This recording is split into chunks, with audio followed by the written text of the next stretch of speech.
हमारे ऊर्जा मंत्री डॉक्टर बी.डी. कल्ला साहब, महेंद्र चौधरी जी प्रभारी,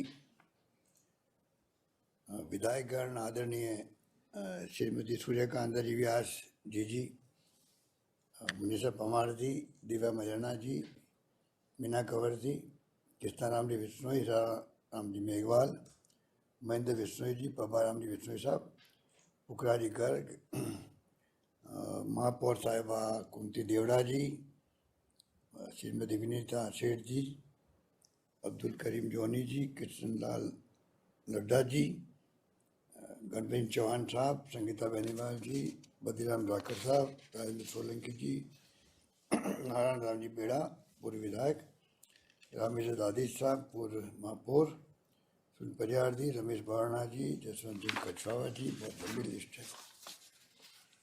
ओम कुमार जी गहलोत पूर्व महापौर साहिबा, सैजन थाई साहब, शिपाल भंडारी जी, प्रोफेसर अयूब खान साहब, उमेश सिंह जी राठौड़,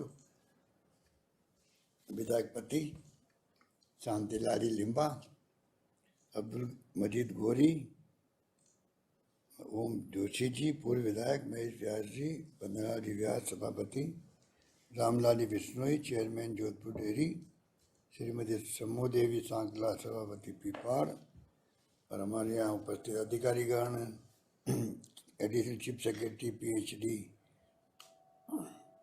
सुधांशु पंत जी, कुलदीप रांका जी, दिनेश कुमार जी सेक्रेटरी एनर्जी,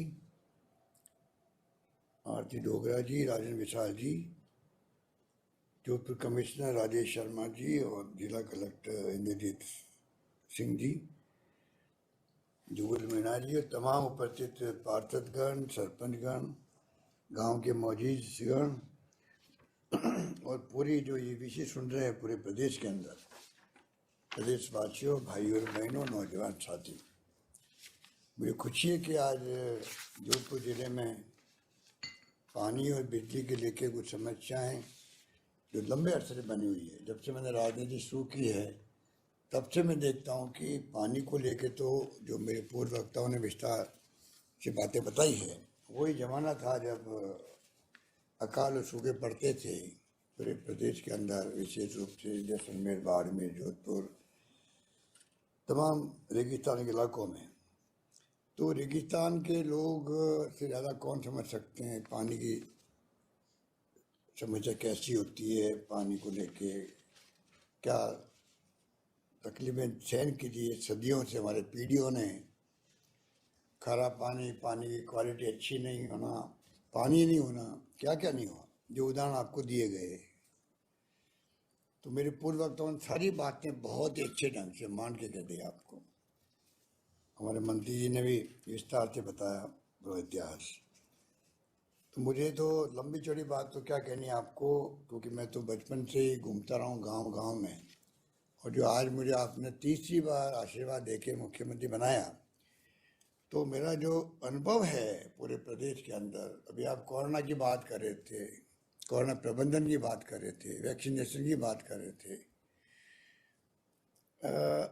यह अकाल सूखा पड़ा पूरे प्रदेश में 3-4 बार लगातार, जब मैं 20 साल पहले मुख्यमंत्री था।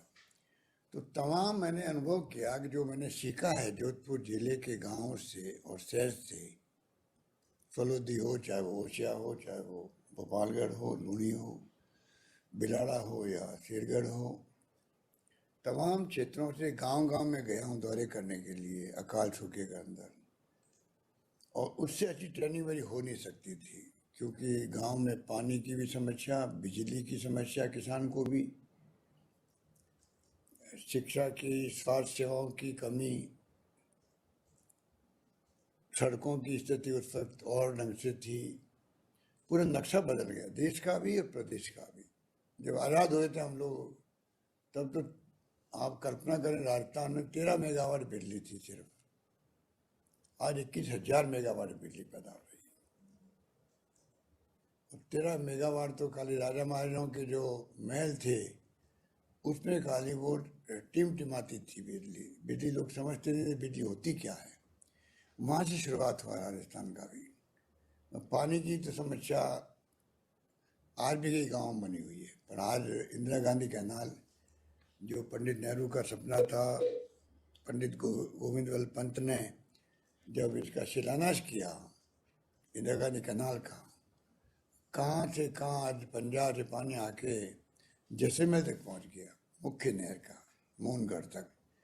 और किस प्रकार से आज सिंचाई के साथ साथ में जो पीने का पानी बीकानेर हो या जोधपुर हो, बाड़मेर हो, पाली तक के कुछ क्षेत्रों में पहुंचा है, इधर हमारा चूरू हो या सीकर झुंझुनू तक पहुंच गया है। तो 8-10 जिलों में पानी पहुंच गया और लगातार मांग बढ़ती जा रही है। इसलिए जब कभी कोई योजना का उद्घाटन करने का या शिलान्यास करने का जब अवसर मिलता है, तब देखते हैं कि किस प्रकार से लोगों ने सहन किया होगा उस तकलीफ को। और पानी की समस्या के समाधान की बात सुनते हुए पबाराम जी कह रहे थे, तो लोगों में क्या खुशी होती है कि भाई पानी गांव में आ रहा, हमारे मीठा पानी पीने को मिलेगा। तो ये बातें जो हमारे जो दिव्या ने कहा कि किस प्रकार से ओशा के अंदर इतनी बड़ी स्कीम बन गई और किस प्रकार से आज वो 350 करोड़ से अधिक की स्कीम बनना, लागू होना, मैं समझता हूँ बहुत बड़ी उपलब्धि है। तो हमारे तमाम एमएलए साहबान को मैं बधाई देना चाहूँगा कि जो यहाँ बैठे हुए हैं, कि उनके क्षेत्र में कुछ न कुछ काम की शुरुआत हुई और सबको नॉलेज है सब कामों के बारे में। सबसे बड़ी बात ये है, और सब ने बढ़ चढ़ की, दिव्या ने भी, सूर्यकांत व्यास जी ने भी, मनीषा पवार ने भी, जब ये बोल रहे थे तो मैं महसूस कर रहा था, कृष्णाराम जी बिश्नोई, पवाराम जी ने और मीना कंवर जी ने, महेंद्र बिश्नोई ने, सब ने जो अपने क्षेत्र की बातें बताई हैं, उससे मुझे लगता है कि सभी लोग एक्टिव होकर अपने क्षेत्र में काम कर रहे हैं, समस्याओं से वाकिफ हैं। वो तभी होता है तब आप एक तो पब्लिक से मिलो, उनकी बात सुनो, उनके फीडबैक लो या दौरे करो गाँव के अंदर। तो मैंने ज़िंदगी भर दौरे किए, और जब मुझे मौका मिला पहली बार सीएम बनने का, तो वो सारा अनुभव मेरा था जो जोधपुर का, गांव का, वो पूरे राजस्थान की सेवा करने मेरे काम आया। पहली बार सीएम बना, 4 अकाल पड़ रहा है, अब याद करो। उस वक्त में मैंने घर घर में गेहूँ पहुँचा दिया, काम के बदले अनाज योजना।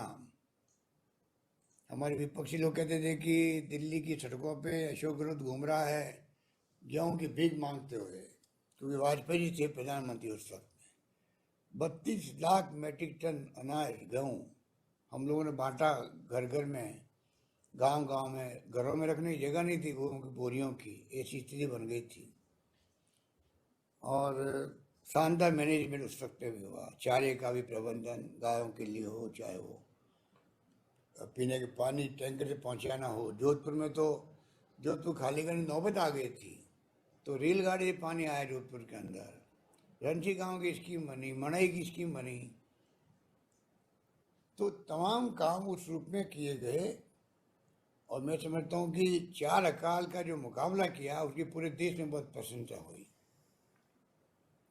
तो आज जब मैं देखता हूँ ऐसी मीटिंगों में बैठता हूँ, आज तो जोधपुर के लोग बैठे हुए मेरे सामने, जहाँ से मैंने सब कुछ सीखा है, तो आप सोच सकते हो कि वो आपका जो गांव की जो ट्रेनिंग थी मेरी और शहर के अनुभव थे, वो मेरे राजस्थान भर में लोगों की सेवा करने के काम आ रहे हैं। इसलिए आप सबको गर्व होना चाहिए। तो मुझे गर्व है कि मैं आपका 5 बार मेंबर पार्लियामेंट चुना गया, और लगातार मुझे 3री बार मुख्यमंत्री के रूप में सेवा करने का अवसर मिल रहा है। उसी रूप में मैं पूरा दिल लगा के मैं प्रदेशवासियों की सेवा करना चाहता हूँ, कर रहा हूँ और करता रहूँगा। जिस रूप में मैंने हर चीज़ को बारीकी से मैं देखता हूँ, खुद देखता हूँ। अभी करीब 4 तो जो मीटिंग आज हो रही है, ऐसी मैंने 4 तो मीटिंग की है 1.5 साल के अंदर। और इसीलिए जोधपुर में मैं कल ही आया हूँ, दिक्कत नहीं है मुझे, पर जो भीड़ पड़ेगी मुझसे मिलने वालों की, उससे कोरोना फैलने का डर पैदा हो जाएगा वापस। मुख्य बात यह है। इसलिए मेरा खुद का दिल नहीं लग रहा यहाँ पर। मैं चाहता हूँ जोधपुर जाऊँ, वहाँ पे गलियों में घूमूँ, बातचीत करूँ, मिलूँ लोगों से, पर मैं खुद वंचित अपने आप को क्वारंटाइन किए हुआ हूँ, जिससे कि जनता बची रहे। क्योंकि इस बार का जो दूसरी लहर थी उसने हम सबको हिला दिया, पूरे देश को हिला दिया, सरकारों को हिला दिया, और मृत्यु दर बहुत ज़्यादा थी इस बार। खतरनाक कोरोना डेल्टा आ गया, जिसकी पहचान ही बहुत बाद में हुई। लंदन में पहचान हुई, जोधपुर में, और जोधपुर नहीं, राजस्थान में, पूरे प्रदेश में, पूरे देश के अंदर जो वेरिएंट आया इस बार कोरोना का, बहुत खतरनाक आ गया। लंदन में पहली बार मालूम पड़ा कि ये इंडिया से आया है, और अब तो हम देख रहे हैं कि जांच कर रहे हैं कि 90% कोरोना वो डेल्टा ही है। इसलिए आपने देखा होगा, पहले गांव में कोई तकलीफ नहीं थी, इस बार गांव वालों को बहुत तकलीफ हुई। 3-4 दिन में सीधा लंग्स में पहुंच जाना, उसका फैल जाना, वो ऑक्सीजन की मांग बढ़ जाना अचानक ही, हाई फ्लो ऑक्सीजन, वेंटिलेटर पे ले और बचना बहुत मुश्किल। कितने लोग मारे गए, 4,000 से ज़्यादा लोग मारे गए इस बार दूसरी वेव के अंदर 1.5 महीने में। और पिछली बार पूरे साल भर में करीब 1,500 लोग मारे गए होंगे।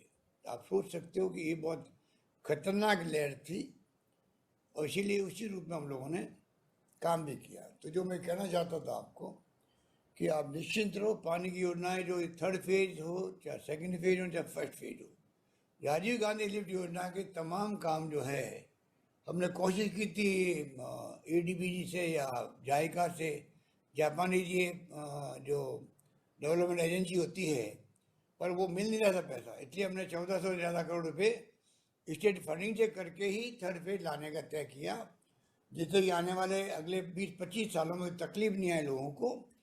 और वो फिर आएगा तो ही जाके, ये दिव्या कह रही थी, वहाँ पे पानी पहुँच पाएगा। सब जगह पानी की किल्लत जो है वो मिट पाएगी। तो हमारा पूरा प्रयास है कि हम किस प्रकार से आज जो शिलान्यास हुए हैं और चाहे उद्घाटन हुए हों, उसमें हम लोग पूरी तरह योजनाबद्ध तरीके से चाहेंगे काम टाइम बाउंड काम हो। जो अधिकारी बैठे हुए हैं, मैं हमेशा उनको कहता हूँ कि आप लोग शिलान्यास करवाते हो तो साथ में सोच के करवाया करो कि हमें टाइम के साथ काम पूरा भी करना है। और मुझे उम्मीद है कि जो जो, चाहे होशियार के हों, चाहे शेरगढ़ के, फरोदी के हों, चाहे वो सदापुरा या सूर सागर या जोधपुर शहर के हों, तमाम योजनाओं को टाइम में पूरा करेंगे। और बिजली को लेके तो आप देखते हैं कि जो हालात अब बन रहे हैं, पहले रोज किसानों आंदोलन होते थे, किसान को नहीं मिलती थी बिजली, घरों में नहीं आती थी, बार बार कट लगते थे। अभी लंबे अरसे से जो स्थिति राजस्थान बनी हुई है, और किसान को पूरी बिजली मिलती है, कई तो जगह 24 घंटे बिजली आने लग गई।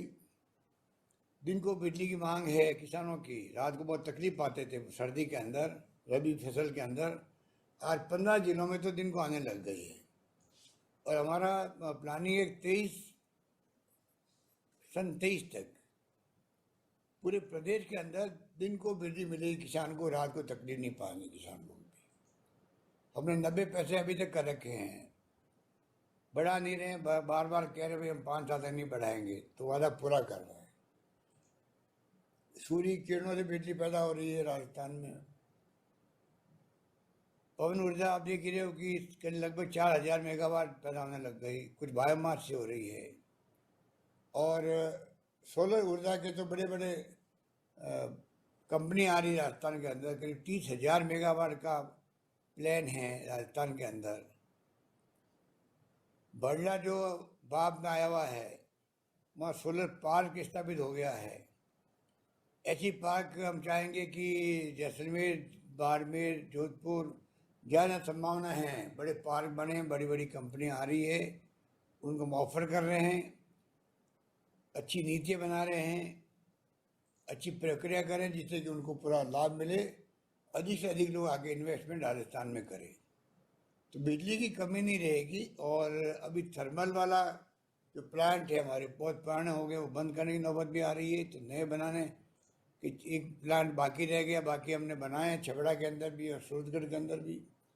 तो कहने का मतलब ये है कि जो जो जितने प्लांट बनेंगे उतना ही आपका ये GSS का काम जो अभी आज आपने लोकार्पण करवाया है, लोहावट में, फड़ौदी में, सब जगह पर, शेरगढ़, लूनी, गोपालगढ़, ये और जीएसएस का जो 220 केवी का प्लान है वो बड़ा प्लान है।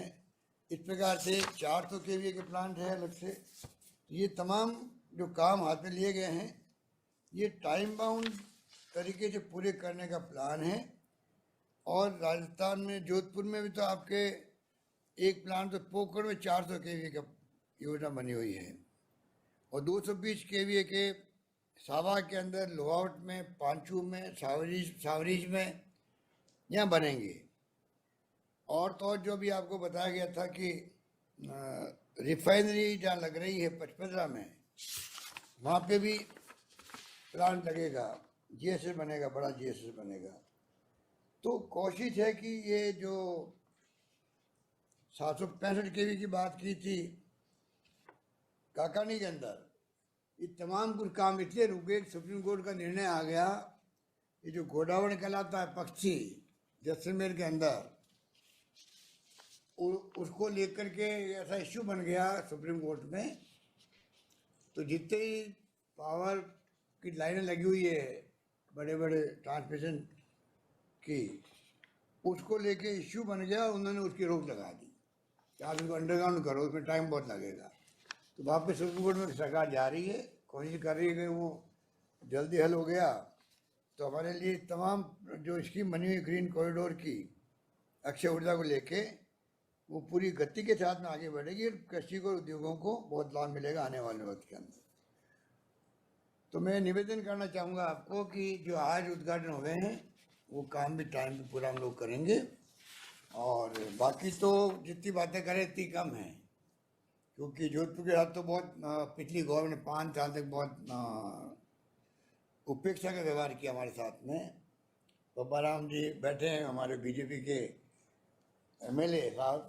फिर मैं कहना चाहूँगा कि हमारे और तो स्मार्ट सिटी मिलती है जोधपुर सिटी को, सबसे बड़ा शहर राजस्थान में जयपुर के बाद में जोधपुर ही है। स्मार्ट सिटी बना दी सब जगह, जोधपुर को छोड़ दिया। और वो तमाम काम जो इस प्रकार रहा है टाइम 5 साल का, तो मुझे अब एक्स्ट्रा काम करके उसकी कसर निकालनी पड़ रही है आपके यहाँ पर। इसीलिए मैं उसी रूप में जो जो प्रस्ताव हम लोग बनाते हैं उसको कैसे इम्प्लीमेंट करें, सड़कों का जाल बिछाना चाहते हैं। नगर पालिका को, नगर परिषदों को, नगर निगमों को हमने 10, 20, 30 किलोमीटर की सड़कें दी है, अलग से 5-5 करोड़ रुपए दिए एक एक एमएलए को क्षेत्र में सड़कों के लिए। सड़कों का अच्छा जाल बिछे, अच्छा आवागमन के साधन हो, ग्राम मुख्यालय तक सड़क जाए पक्की, मिसिंग लिंक पूरे हों, तो सड़कों का काम ही बड़े रूप में हो। स्कूलें खुले, कॉलेजेस खुले, खुल भी रहे। जोधपुर के अंदर तो बड़े बड़े संस्थान आ गए हैं, एम्स आ गया है, बाकी तो कई विश्वविद्यालय कई तरह के आ गए हैं। तो चारों ओर के मिला के देखें तो मैं समझता हूँ कि पिछले 30-40 साल में ब्रॉडगेज का आना, पानी का आना इंदिरा गांधी कैनाल से, आईआईटी का आना, निफ्ट का आना, लॉ यूनिवर्सिटी, आयुर्वेद यूनिवर्सिटी, कृषि विश्वविद्यालय, मेरे ख्याल से जितनी भी प्रतिष्ठित संस्थाएं होती है वो आज जोधपुर के अंदर है। जोधपुर संभागीय मुख्यालय भी है। जोधपुर में जो पेशेंट आएगा बीमार होके पूरे डिवीजन का, तो जोधपुर आएगा, तो वहाँ एमडीएम हो, चाहे उम्मेद हो, चाहे एमजीएच हो, उनको मजबूत हम लोग कर रहे हैं। तो चारों ओर मिला करके मैं समझता हूँ गाँवों का और शहरों का समन्वय ऐसा बना रहे जिससे कि पानी की समस्या हो चाहे बिजली की समस्या हो, सभी क्षेत्रों में हम लोग मिलकर के काम करें, और उसी ढंग से मैं समझता हूँ कि आने वाले वक्त में तेज गति से विकास कर पाएंगे और उसमें कोई कमी नहीं छोड़ेंगे। जो आप लोगों ने सुझाव दिए हैं वो सब नोट किए गए यहाँ पर। आपको मैं फिर कहना चाहूँगा, आप लिख के भी भेज सकते हैं, जैसे उन सुझावों के आधार पर हम लोग आगे काम को बढ़ा सकें और नए नए फैसले ले सकें।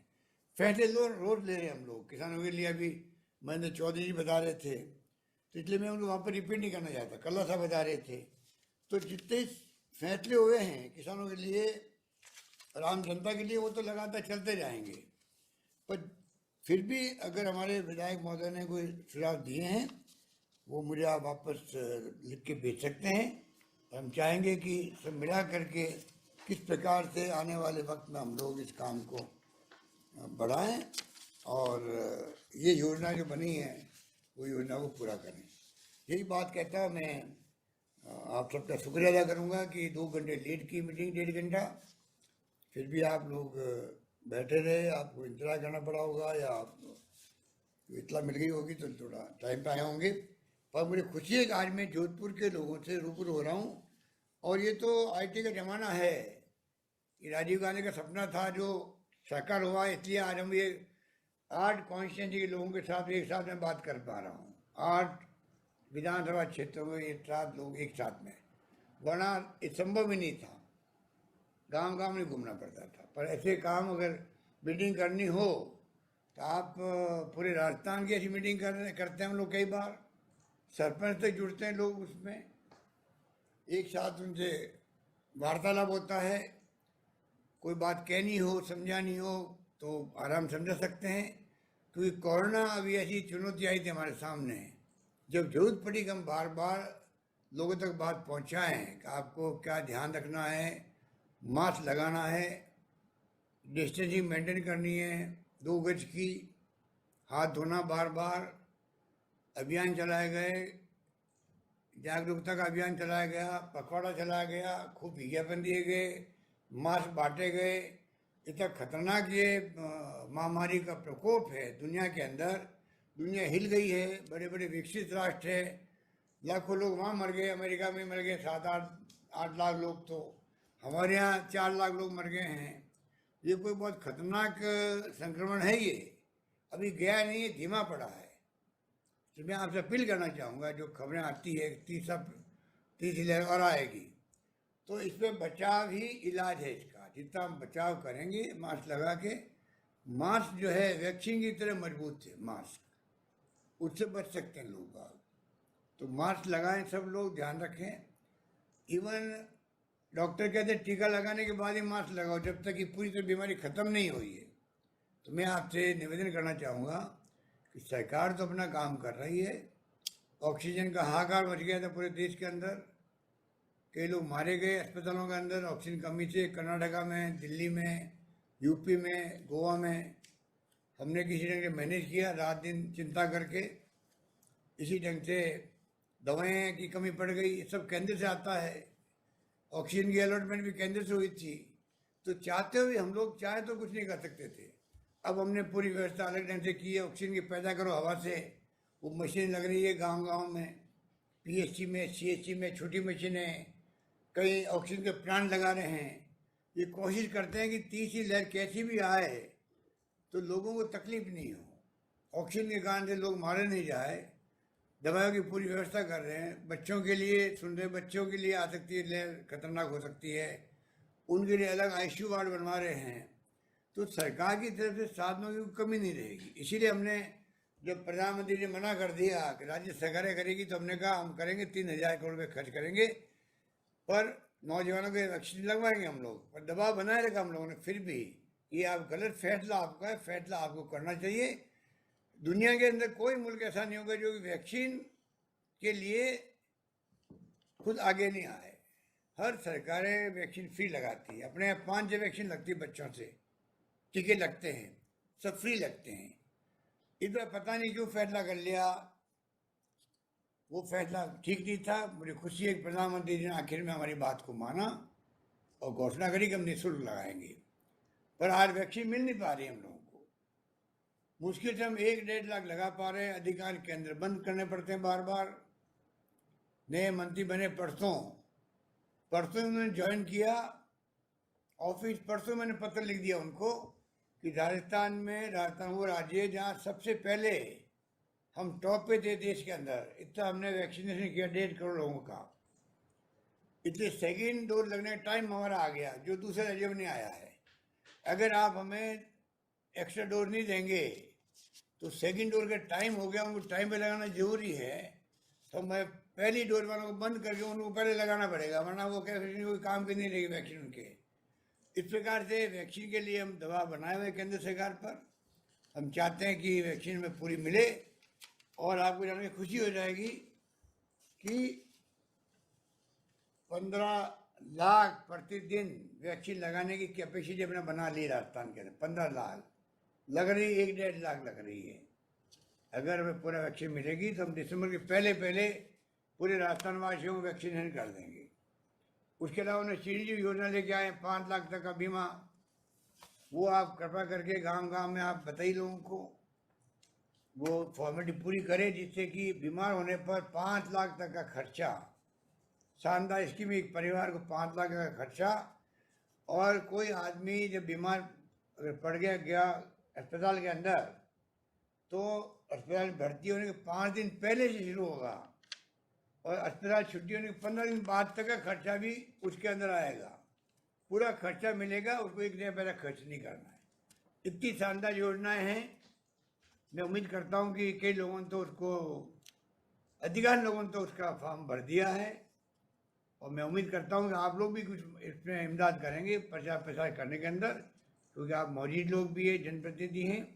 इस प्रकार से आपको भागीदारी निभानी है, लोगों को समझाना है, लोगों को वो भी समझाना है गांव में किस प्रकार से बिहेव करना है। कोरोना जब तो पूरी तरह आए नहीं। अभी हमने एक और काम किया, जो मुख्यमंत्री कोरोना बाल कल्याण योजना लागू करी है। जिनके घरों में मौत हो गई है, बच्चों की विधवा औरतों हो गई है, बच्चे अनाथ हो गए हैं, उनके लिए मैंने पैकेज घोषित किया है।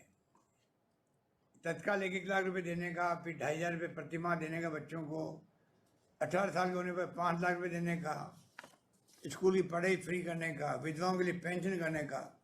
अब ये तमाम बातें कई बार जानकारी के अभाव के अंदर लोगों को उसका फ़ायदा मिल नहीं पाता है।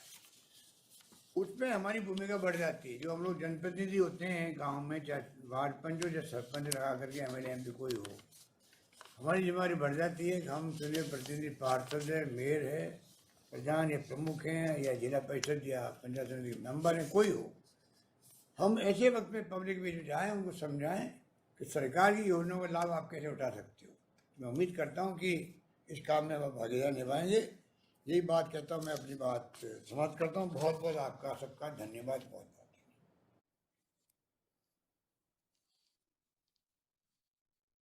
समारोह के अध्यक्ष अर्जुन बामनिया जी, जनजाति क्षेत्रीय विकास विभाग के मंत्री श्रीमती रमीला खड़िया जी, विधायक महोदया कुशलगढ़, श्रीमती रेशम मालविया जी, जिला प्रमुख साहिबा बांसवाड़ा, जैनेन्द्र त्रिवेदी जी, सभापति नगर परिषद बांसवाड़ा, वीर सिंह भूरिया जी, विधायक महोदय थादला मध्य प्रदेश, रघुवीर मीणा जी, सदस्य हमारे कांग्रेस कार्य समिति के और पूर्व सांसद शंकर यादव जी, पूर्व महासचिव प्रदेश कांग्रेस कमेटी, है नहीं लोग वास्तव में,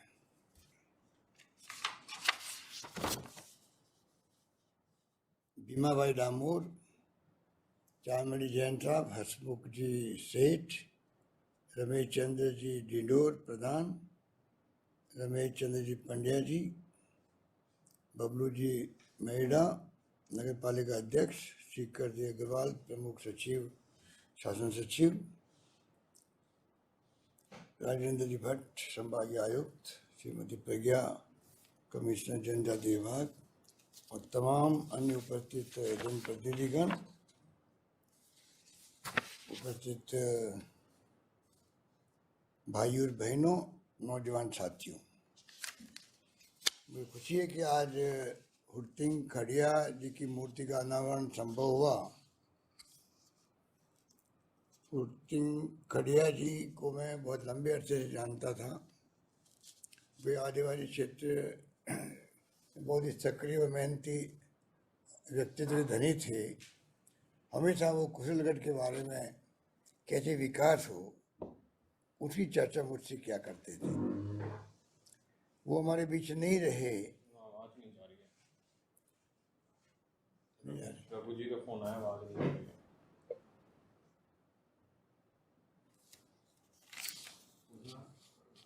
आवाज आ रही है? व्हाइट हाउस से सर व्हाइट हाउस में तो वॉइस मिल रही है, म्यूट नहीं है सर यहाँ से जो चालू है। बट वहाँ कुशलगढ़ में नहीं आ रही उनको वॉइस।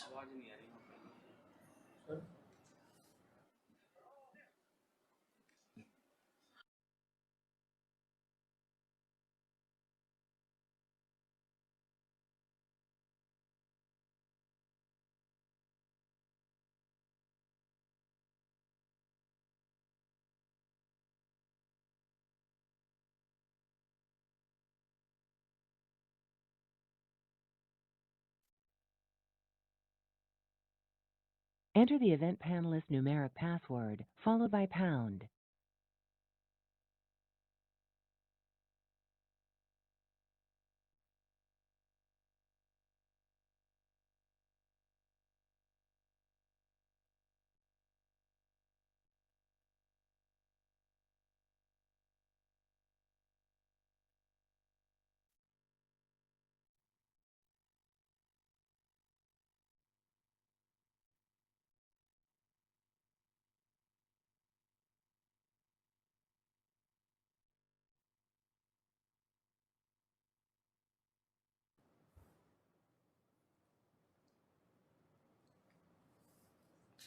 आवाज आ रही है आपको?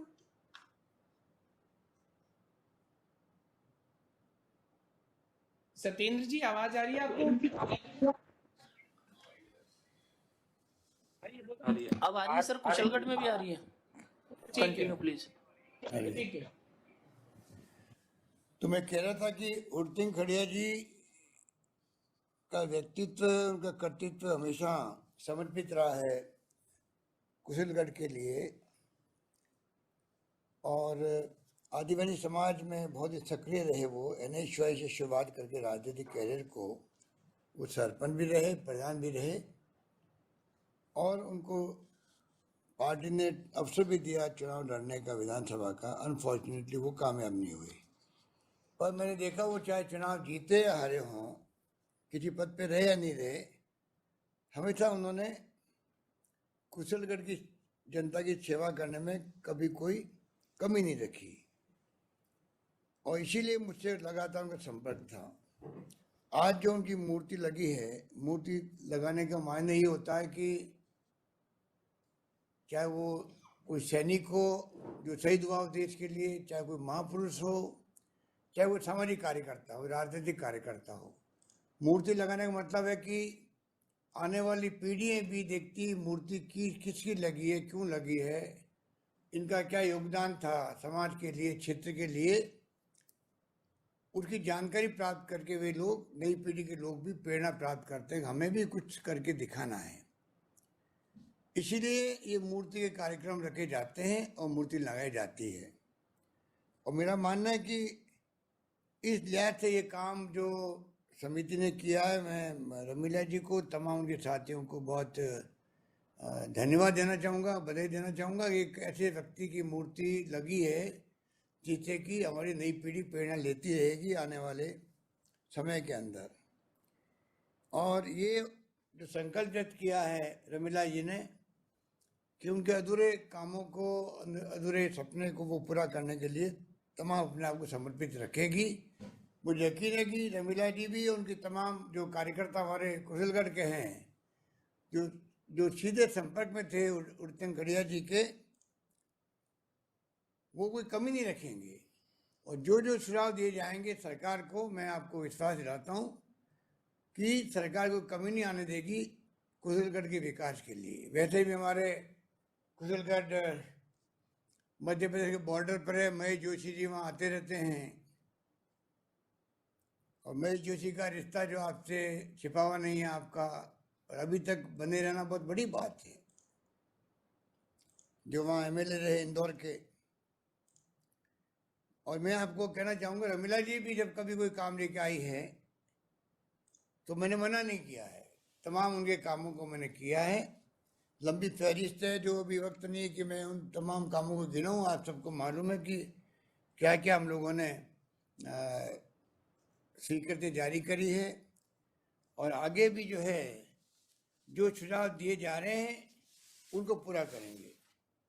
अस्पताल की बात की गई है, अस्पताल में चाहूँगा कि पूरी तरह कोई घोषणा करने से नहीं, घोषणा तो अपना आप करेंगे ही करेंगे इसकी, पर मैं चाहूँगा कि अच्छा ढंग का ये CHC जो है इस रूप में स्वीकृत की जाए जिससे कि पूरे कुशलगढ़ के लोगों को वहाँ डॉक्टर्स उपलब्ध हो सके अधिकांश संख्या के अंदर। और 50 साल पुराना यहाँ पर जो जर्जर भवन है उसकी नई बिल्डिंग बने, तो मैंने अधिकारियों को कह दिया कि वो पूरा प्रोसेस करके मेरे पास लाएं और समय आने पर हम लोग प्रॉपर वे में उसकी घोषणा करेंगे और शानदार बिल्डिंग बना के वहाँ आपको देंगे। एक कागला को तालाब निर्माण जो ग्राम बगाईचा, ग्राम पंचायत हिम्मतगढ़ी, पंचायत समिति सज्जनगढ़ की बात की गई है, इसमें करीब 1.5 करोड़ रुपए का खर्चा अनुमानित है। ये मैं इस मौके पर कहना चाहूँगा कि वो हम लोग स्वीकृति जारी करवाएंगे और उस काम को हम पूरा करेंगे। और बाकी जो क्षेत्र है आदिवासियों का, उसके लिए तो सरकार की टॉप प्रायोरिटी में क्षेत्र है, क्योंकि यहाँ पर हमारे विभिन्न योजनाएं चली है। TSP एरिया अलग बनाया गया है, चाहे पानी हो, चाहे बिजली हो, चाहे बांध बनाने की बात हो, सड़कें हो, चाहे शिक्षा हो, सब क्षेत्रों में इसमें पूरी प्रायोरिटी दी जाती है। किसानों को भी, अभी आपको मालूम है कि पिछली बार भी हम लोगों ने छात्रों के लिए भी, अभी जो बच्चे रहते हैं, बच्चियाँ पढ़ती है 10वीं 12वीं में, करीब 7,000 से अधिक स्कूटी उनको दी जा रही है और दी गई है। 70,000 विद्यार्थियों को पोशाक, पुस्तकें, स्टेशनरी का काम किया गया है। करीब 45,000 से ज़्यादा ट्राइबल छात्राओं को और 47,000 ट्राइबल छात्रों को आर्थिक सहायता के लिए अलग स्कीम बनाई गई है। माँ बाड़ी केंद्र में 1,50,000 से ज़्यादा बालक बालिकाएं उसमें अनौपचारिक शिक्षा ले रही हैं। ये आपके विभाग में ही करीब 1,204 करोड़ का जो रखा गया है प्रावधान, जो आश्रम छात्रावास भी है, आवासीय विद्यालय भी है, खेल छात्रावास भी है, और तो और जो खेल छात्रा बच्चे रहते हैं उनके लिए 2,600 रुपये प्रति माह प्रति छात्र भोजन सामग्री के लिए अलग से योजना बनाई गई। किसानों को 5,90,000 मक्का, संकर मक्का के बीज मिनी किट निःशुल्क उपलब्ध करवाए गए। और तो और जो पूरे क्षेत्र में कैसे चौमुखी विकास हो, ये सरकार की मंशा है। इसीलिए डूंगरगढ़ हो, चाहे डूंगरपुर हो, चाहे वो बांसवाड़ा हो, चाहे उदयपुर हो, हमेशा ध्यान दिया जा रहा है किस प्रकार से हम लोग विकास कर सकें। और तो रेल कनेक्शन होना था रतनगढ़ से वहाँ पर डूंगरपुर तक, वो भी आपको मालूम है कि रुक गया बीच में। हमारा प्रयास है किस प्रकार से बांसवाड़ा जुड़े और किस प्रकार से वहाँ पर विकास के काम तेज गति से हों। और आपको तो मालूम है कि ट्राइबल एरिया को लेके सोनिया गांधी जी के दिल के अंदर भी, और राजीव जी ने तो प्रधानमंत्री बनते ही दौरे ही शुरू किए थे तो आदिवासी क्षेत्रों से किए थे। डूंगरपुर भी आए थे, मैं उनके साथ था उस वक्त में। वो एक मैसेज देना चाहते थे कि कांग्रेस सरकार जब बनी है तो टॉप प्रायोरिटी रहेगी आपके आदिवासी क्षेत्रों में, चाहे वो आदिवासी क्षेत्र राजस्थान के हो, गुजरात के हों, मध्य प्रदेश के हों, चाहे उड़ीसा के हों। उसी प्रकार उन्होंने शुरुआत करी थी। वही मंत्र आज भी सबके दिमाग के अंदर है और उसी रूप में सारे काम हो रहे हैं। आपका जो बेणेश्वर धाम है उसका अलग से विकास बोर्ड बनाया गया है। और अर्जुन बामनेरी को तो मालूम है, महेंद्र मालवीय जी भी है नहीं, ये सब जानते हैं कि किस प्रकार से हम लोगों ने, बघेला जी भी नहीं है, कि किस प्रकार से 132 करोड़ रुपए मैंने सैंक्शन किए थे, बजट में घोषणा करी थी आप सबको जान के खुशी होगी, बेणेश्वर धाम जो आदिवासियों के लिए तो बहुत बड़ा तीर्थ स्थल है, वहाँ 132 करोड़ 35 लाख की स्वीकृति जारी हो चुकी है, टेंडर जारी हो चुके हैं। जल्दी वो 1 महीने के अंदर अंदर टेंडर की प्रक्रिया पूरी होगी और वो जल्दी काम शुरू हो। ये बहुत बड़ा काम आपके क्षेत्र में होगा, जिससे कि बहुत बड़ा विकास होगा। कुशलगढ़ चारों ओर से जुड़ सके, आगे बढ़ सके, उसके निर्माण काम भी हम लोग हाथ में लिए हुए हैं। इस प्रकार से मैं कहना चाहूँगा कि अभी जो अर्जुन बामनिया जी कह रहे थे, ये तो इस मंत्रालय के मंत्री भी हैं और जो जो योजनाएं बनती है उसमें पूरी भागीदारी इस विभाग की रहती है, टीएडी की।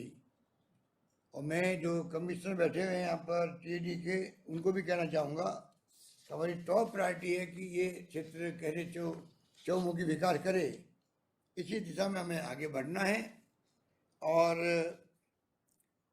चाहे नौकरियों की बात हो, कई समय आई, पहले भी आई थी, तब भी हमने उनको हल किया है। हमारी टॉप प्रायोरिटी है कि आदिवासी नौजवानों को, छात्रों को, छात्राओं को समय आने पर प्रायोरिटी मिले, नौकरियों के अंदर भी मिली भी है। और एक बात मैं इस मौके पर कहना चाहूँगा कि जो ये कोरोना आया था, उसमें ये खबर आ रही थी कि आदिवासियों में वैक्सीनेशन के लिए उत्साह नहीं है।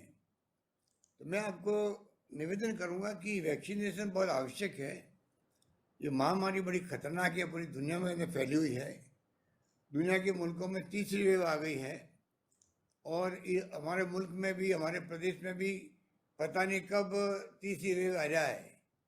अब देखा होगा दूसरी वेव में बहुत खतरनाक तरीके से लोगों को तकलीफ हुई थी और किस प्रकार मृत्यु दर बढ़ गई। 3, 4, 5 दिन में ही लोगों के फेफड़ों के अंदर पहुंच जाता था ये कोरोना डेल्टा, बहुत खतरनाक है। और कई लोगों की मृत्यु भी हो गई, कई लोगों को तकलीफ भी हुई, ऑक्सीजन की कमी रही, पूरे देश के अंदर हाहाकार मच गया, दवाएं नहीं मिल रही थी उस वक्त में। तब भी आप सबके आशीर्वाद से राजस्थान सरकार ने बहुत ही शानदार प्रबंधन किया, उसका समय पर सब दवाएं उपलब्ध करवाई, ऑक्सीजन उपलब्ध करवाई। अब तो हम लोगों ने अस्पतालों में ऑक्सीजन कंसनट्रेटर पहुंचा रहे हैं, हवा से ऑक्सीजन बने, छोटे इक्विपमेंट भी, बड़े प्लांट लग रहे हैं। पूरे प्रदेश में तैयारी करेंगे आगे कैसी वेव आए तब भी हम लोग मुकाबला करने लायक बन सकें। वो तमाम आधारभूत ढांचा तैयार किया जाएगा। और अभी भी मैं प्रदेशवासियों को कहना चाहूँगा इस मुबारक मौके पर कि कोरोना गया नहीं है। डेल्टा वेरिएंट बहुत खतरनाक है, डेल्टा प्लस और आ गया है कुछ क्षेत्रों के अंदर। राजस्थान में भी, खाली बीकानेर में आया था, पर कब फैल जाए नहीं मालूम पड़ता है। इसलिए हमने छूट बहुत दी, अभी लॉकडाउन ख़त्म कर दिया रात को भी, परंतु जनता को चाहिए कि वो अपना आप को समझे लॉकडाउन के अंदर ही, बिना काम घर से नहीं निकले, मास्क लगाएं, हाथ धोएं बार बार, सोशल डिस्टेंसिंग मेंटेन करें। इसीलिए इस फंक्शन के अंदर ही बहुत कम लोगों को बुलाया गया है। अच्छा किया आपने, ज़्यादा भीड़ नहीं करी। और ये भावना अगर सब में होगी तब जाके हम तीसरी वेव की खतरनाक स्थिति से बच सकते हैं। जितनी लापरवाही होगी उतना ज़्यादा हमें कष्ट होगा, चाहे वो गांव हो, चाहे वो जिले हो, चाहे वो प्रदेश हो। और यही सोच करके हम बार बार आगाह करें लोगों को कि आप मत समझिए कि कोरोना चला गया है। अभी जो खबरें आ रही है दुनिया के मुल्कों से बहुत ही खतरनाक आ रही है। कई जो राष्ट्र, मुल्क जो विकसित राष्ट्र हैं, वहाँ पे भी बहुत भयंकर तरीके से तीसरी वेव आई है, वहाँ डेल्टा पहुँच गया है और बहुत खतरनाक है। इसलिए एक तरफ तो हमने जो व्यवस्था की है उसमें आपका सहयोग रहा है। आज तक जब पहली वेव आई थी तब भी लोगों ने कोई कमी नहीं रखी एक दूसरे की इमदाद करने में, मदद करने में, खाना खिलाना हो या सहयोग करना हो, आपस में सबने सहयोग किया। और एमएलए साहब ने भी और सबने मिलके भी खाने के पैकेट ही बंटवाए जिला प्रशासन के माध्यम से, सूखी सामग्री के भी, पका हुआ खाना भी, कोई कमी नहीं आने दी कहीं पे भी। सरकार ने भी, हमने बार बार 1-1 हज़ार रुपये, 1500 रुपये खाते में डाले हैं गरीबों के, जो रोज़मर्रा की धंधे काम करते हैं, रेहड़ी वाले हैं, ठेले वाले हैं, उनका सर्वे करवाया हम लोगों ने, उनको अलग इमदाद दी है। गेहूँ और दालें बंटवाई है, सब तरह से काम किया है। परंतु बचना है, जिंदगी का बचाव रखना है, तो वैक्सीन लगाना बहुत आवश्यक है। और ये जो भावना आदिवासियों में जो फैली हुई है कि हमने वैक्सीन नहीं लगवाएंगे, मैं समझता हूँ कि एक सर्वे मैंने देखा है पूरे देश के अंदर, उसमें राजस्थान सौभाग्य से वो राज्य है जहाँ सबसे कम लोग हैं जो अनिच्छुक है वैक्सीन लगाने के लिए। कहने का मतलब कि ज़्यादातर लोग वैक्सीन लगाना चाहते हैं, सिर्फ 10% लोग हैं, जबकि बाकी राज्यों में 15%, 20%, 25% लोग हैं जो ये रिलेक्टेंट है या जो अनिच्छुक है। तो राजस्थान में सिर्फ जो आदिवासी क्षेत्र है वहाँ के लोगों में ये भावना घुसी हुई है, उसको आपको दूर करना है। आप आगे जाके प्रचार करें, क्योंकि वैक्सीन लगाने के बाद में कम से कम जिंदगी सेफ हो जाती है। वैक्सीन लगाने के बाद में भी कोरोना हो सकता है। मुझे भी वैक्सीन लगाने के बाद में, 2 डोज लगाने के बाद में मुझे कोरोना हुआ था, पर बहुत माइल्ड हुआ, बहुत ही माइल्ड हुआ, और उस पर खतरा नहीं रहता जिंदगी का। तो प्लीज़ आपको मैं रिक्वेस्ट करना चाहूँगा, क्योंकि ये विषय ओपन है, तो हमारे कई साथी जो कुशलगढ़ के नहीं हैं, पूरे प्रदेश के लोग हैं, वो भी सुन रहे होंगे। तो मेरा सबसे विनम्र निवेदन है, हम सब मिलकर के राजस्थान में अभी हमें जीवन बचाना है और आजीविका बचानी है। ये बात मैं हर बार कहता हूँ, क्योंकि हमारे दिल में भावना होनी चाहिए, कभी कोई राजनीतिक विचारधारा या कोई धर्म या जाति कोई वर्ग नहीं है, हम सब एक हैं प्रदेशवासी, और उसी ढंग से हमें सबकी मदद करनी है, सबके जीवन को बचाना है। और सरकार पूरी तरह रोजगार के जो रक्षक के रूप में काम करेगी, इसीलिए बार बार हम छूट दे रहे हैं, काम धंधे चालू हो, फैक्ट्री चालू हो, निर्माण काम चालू हो, और विकास के काम भी रुके नहीं। आप देखा होगा इस कठिन घड़ी के अंदर भी हमने जो बजट पेश किया, उसमें भी हमने आप सबके सहयोग से, आपकी दुआओं से, आपके आशीर्वाद से, मैं समझता हूँ कि बहुत शानदार तरीके से हमने बजट में प्रोविजन किए विकास के। विकास ठप नहीं होना चाहिए, और सामाजिक सुरक्षा की योजनाएं पूरी तरह कामयाब रहनी चाहिए, चाहे वो पेंशन के रूप में हो, चाहे छात्रों को छात्रवृत्ति के रूप में हो, चाहे छात्रावासों को सहयोग करने के रूप में हो। तो हर क्षेत्र में, पानी में, बिजली की स्कीमों के अंदर, शिक्षा में, स्वास्थ्य सेवाओं में, सड़कों में बड़े बड़े काम हाथ में लिए गए हैं, और सड़कें भी बन रही है, स्वास्थ्य सेवाएं भी और मजबूत हो रही है, CHC PHC तक। पानी की योजना है, घर घर जल की जो योजना है, भारत सरकार और राजस्थान सरकार मिलकर कर रही है। दोनों का पैसा जो है 50% राजस्थान का है, 50% भारत सरकार का है। इस प्रकार की योजनाएं, वैसे 45% भारत सरकार का है, 45% राजस्थान सरकार का है, और 10% गांव वालों पे कहा गया, गांव वालों से आप मजदूरी के रूप में लें या सामग्री के रूप में लें। परंतु विभाग सबसे बात करके गांव में जो समितियाँ बनी हैं, उनकी सलाह से योजना बनाएगी, हर घर में पानी पहुँचे नल के द्वारा, वहाँ तक पहुँचने का काम सरकार ने हाथ में लिया है, और वो योजना राजस्थान में बहुत बड़े रूप में चल रही है। और मैं उम्मीद करता हूँ कि समयबद्ध तरीके से 2024 का टारगेट है, हम चाहेंगे कि उसके पहले किस प्रकार से 80 लाख से ज़्यादा जो परिवार है वहाँ तक, उनके घरों तक पानी पहुँचे, और उसी ढंग से बड़े रूप में सब काम चल रहा है, जिससे कि गांव में घर घर के अंदर पानी पहुँच जाए। हर घर में नल कनेक्शन कंपल्सरी किया गया है, और मैं उम्मीद करता हूँ कि पूरे आदिवासी क्षेत्र में ये काम बहुत बड़े रूप में हो सकेगा। दूसरा, हमने चिरंजीवी योजना लेके आए हैं, मुख्यमंत्री चिरंजीवी योजना, जिसमें 5 लाख रुपए तक का खर्चा जो है बीमारी का, वो आपको फ्री में इलाज होगा आपका। उसके अंदर आपको प्राइवेट हॉस्पिटल भी चिन्हित किए गए हैं। सरकारी अस्पताल पहले से हम लोग फ्री कर रहे थे, दवाएं फ्री थी और टेस्ट फ्री थे। अब और मजबूत कर दी स्कीम को इंश्योरेंस के माध्यम से, तो आप देख रहे हैं कि उसमें हम लोग 5 लाख रुपए तक का खर्चा सरकार उठा रही है बीमा कंपनी के माध्यम से। तो उसमें आप लोग भागीदार बने।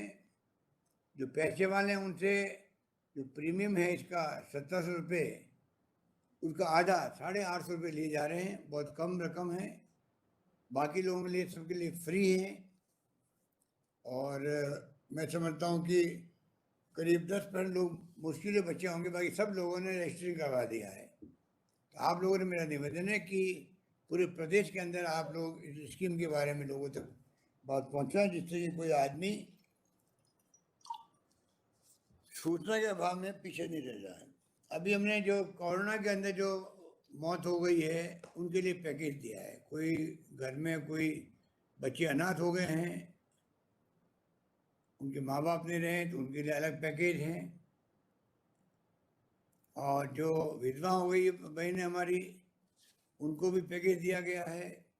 तो पैकेज भी हमने अच्छा दिया है। जो हमारे अनाथ बच्चे हो गए उनको पहले 1 लाख रुपये इमीडिएटली अविलंब, उसके बाद 2500 रुपये प्रति माह, और 18 साल के होने पर 5 लाख रुपये दिए जाएंगे उसको।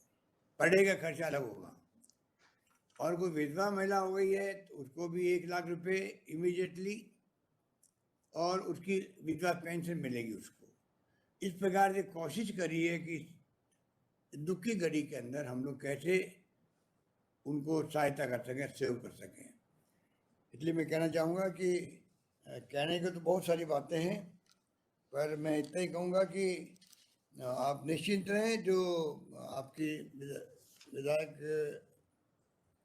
महोदय हैं ये बहुत ही एक्टिव है, और मैं समझता हूँ कि जिस रूप में ये सभी विभागों के काम करवाती है, बाकायदा लिख के भेजती है, आके मिलती हैं, तो मुझे उम्मीद है कि उत्तम खड़िया जी के जो सपने थे वो उन्होंने पार्टी में भी अच्छा काम किया। पार्टी में विस्तार करने के लिए गांव-गांव में चाहे वो SC/ST प्रकोष्ठ था उसके माध्यम से काम भी किया, और कांग्रेस कार्यकर्ता रूप में काम भी किया। ऐसे व्यक्तित्व की मूर्ति आज लगी, मुझे बहुत खुशी हो रही है। और अगर कोरोना नहीं होता या इसका प्रभाव नहीं होता, क्योंकि जहाँ जाते हैं अगर मैं जाऊँगा कहीं पे तो जो कार्यकर्ता इकट्ठे होंगे बड़ी संख्या में, उनको रोक नहीं पाएगा कोई भी। ये सोच करके मेरा जाना हो नहीं रहा है।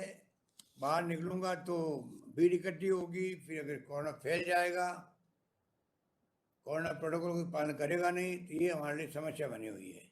वरना मैं खुद आता वहाँ पे आज के इस मौके पर, आपके पीछे में बैठता, आपसे गपशप करता, आपकी सुख दुख की बातें सुनता, और इस मूर्ति का अनावरण मैं खुद अपने हाथों से वहाँ करता। पर मैं विश्वास दिलाता हूँ कि कोरोना खत्म होने के बाद में कुशलगढ़ का मेरा दौरा बनेगा। मैं आपके बीच में हाजिर रहूँगा, कार्यकर्ताओं से भी, वहाँ की जनता से मैं मिलूँगा, और जो भी सुझाव मुझे मिलते रहेंगे बराबर काम होता रहेगा, ये मैं आपको विश्वास दिलाता हूँ। और इसी के साथ मैं अर्जुन बाबू ने जो कहूँगा कि जो भी समस्या कुशलगढ़ की है, क्योंकि एक तरफ एरिया आ गया आपका राजस्थान में, विशेष ध्यान रखें। और जो भी समस्याएं हैं या जो विकास के काम हैं उनको पूरी तरह ये पूरे करवाएं।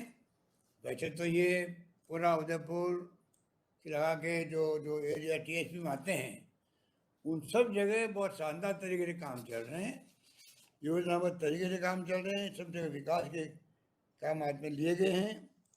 उसी रूप में मैं समझता हूँ कि काम आगे बढ़ेगा।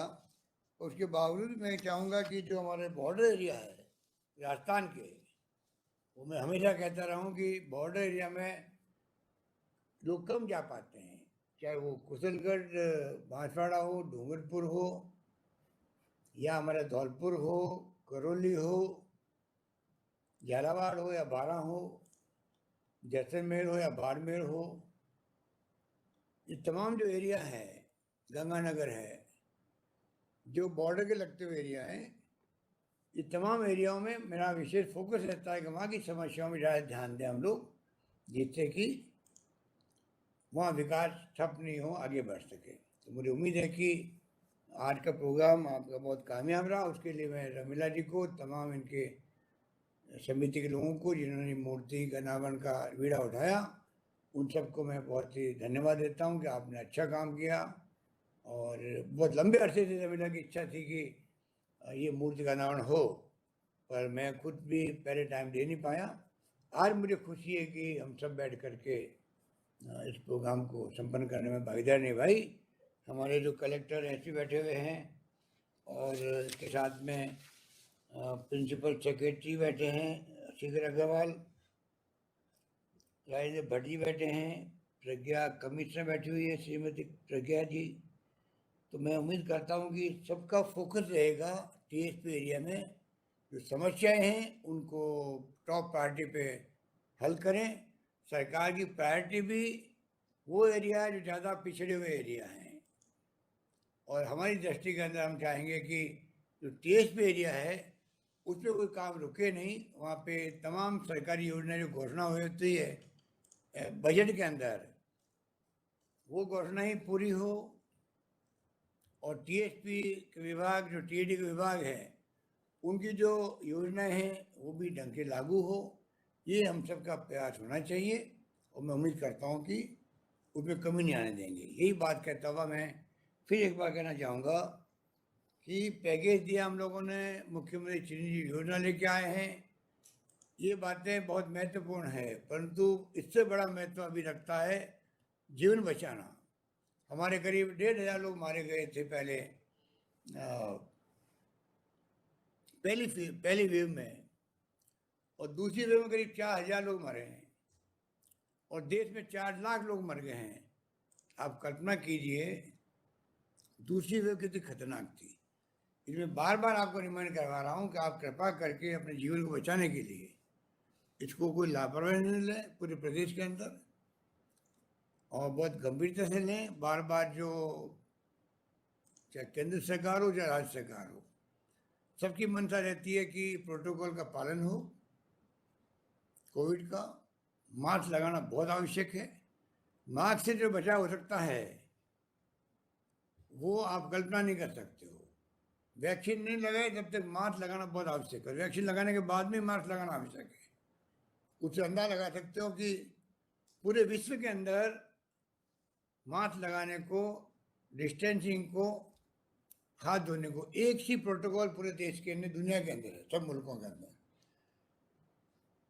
यही बात कहता हूँ, मैं अपनी बात समाप्त करता हूँ। आप सबका बहुत बहुत शुक्रिया, धन्यवाद, जय हिंद।